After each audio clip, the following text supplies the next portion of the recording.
Overtime is shaking up the college sports landscape, launching a new league that pays high school athletes six-figure salaries. Anybody who signs with this new league, Overtime Elite, will forfeit their ability to play high school or college basketball. Let's bring in Overtime Sports CEO, co-founder, and president, Zack Weiner.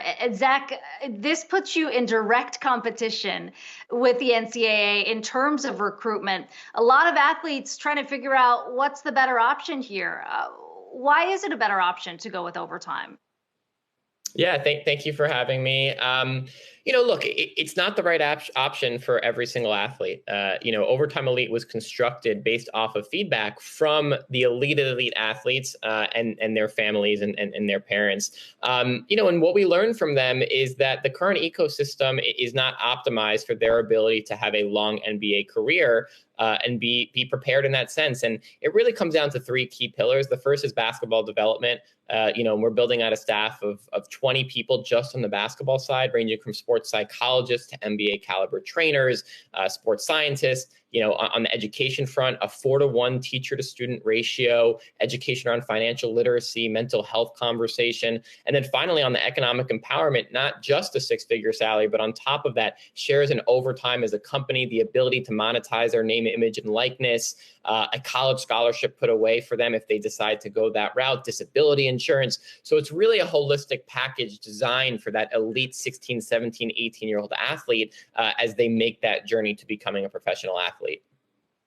Yeah, it's a lot as you lay it out, but obviously tricky whenever you think about the long-term earnings aspects tied to maybe, going the traditional approach in following a big name school and then going into the NBA. I mean, how does maybe the target sports high schooler, and it's weird to be talking about 16-year-olds when you think about how much is going into this decision, but talk to me about maybe the key difference between people who would go the normal route and who you're looking at.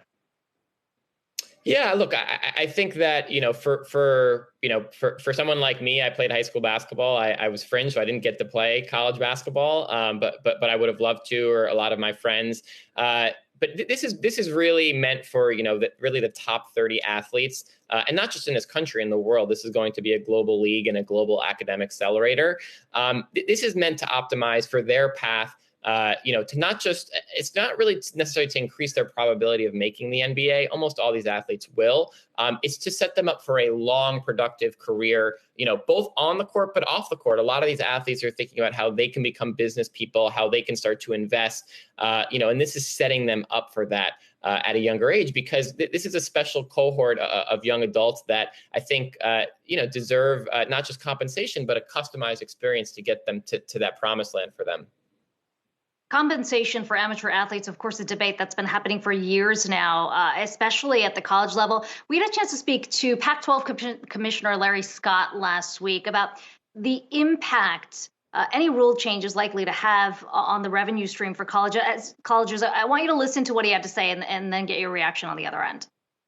Depending on how those rules and those laws ultimately get written, could undermine the economics of college sports and the ability for our schools to continue to have broad-based opportunities. So we'll see how that goes. I think that's the more long-term existential threat for college sports. And Zack, we should point out that Larry Scott did say he believes that athletes should be able to cash in on their name, image, and likeness. He just doesn't believe that colleges should have to compensate athletes. When you look at just how disruptive your league could be to the college pipeline, what do you think the NCAA is getting wrong right now? Why do you think it would be much more attractive to go to a place like Overtime instead of some of these big name colleges, if we're talking the elite of the elite? Yeah, I mean, I think to Larry's point, the way that the system is set up right now is that, the elite, particularly basketball and football players, are certainly monetized by the colleges and the NCAA. And that supports, a more robust college athletics program, across a wide slate of sports. And there's nothing wrong with that, fundamentally for all the athletes that get to benefit from that from other sports. But, if you're a 16, 17, 18-year-old athlete, I think that you should also have the option to say, actually, I want to participate in that upside. I don't want the revenue that's created for me to just go to other parts of the college system. I want to actually participate in that, just like I will be able to when I'm 18 or 19. You mentioned 16 years old. It sounds kind of young to be paid, but really in any other sport, tennis, golf, or in other industries like music, I mean, it's not even a discussion. It's like, yeah, you should be compensated for what you create. And so at the end of the day, some athletes, the right path for them will be to pursue college athletics. And look, I hope the NCAA makes changes that allow our athletes to then go to the NCAA. But a lot of these athletes, as I said, are already not thinking about that. They're thinking about going overseas when they're 18, or going to the G League Ignite program, or training, or the NBA has talked about getting rid of one and done. And so this is really preparing them for the new world and giving them that extra advantage as they think about that long NBA career. Yeah, and off of that, I mean, when we're talking about kind of how you guys at Overtime built your brand, it was a lot of focus on highlights and clips and content, really. So, I mean, talk to me about how you'd leverage this league to build that out. Is it not just games, but beyond it, and kind of building these personalities? Because I assume if you're a 16-year-old opting to go this route and you want to be a brand, you're going to be bringing that to the table. Oh, 100%. I mean, these athletes are already gigantic brands. They're going to be athletes that enter this league already with millions of followers.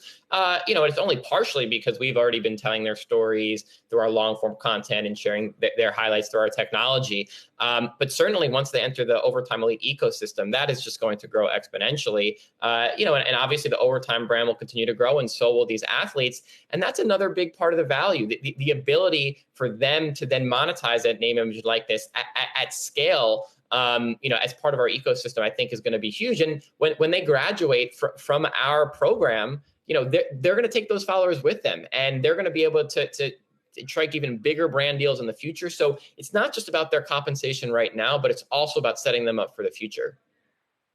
And Zach, we heard NBA Commissioner Adam Silver.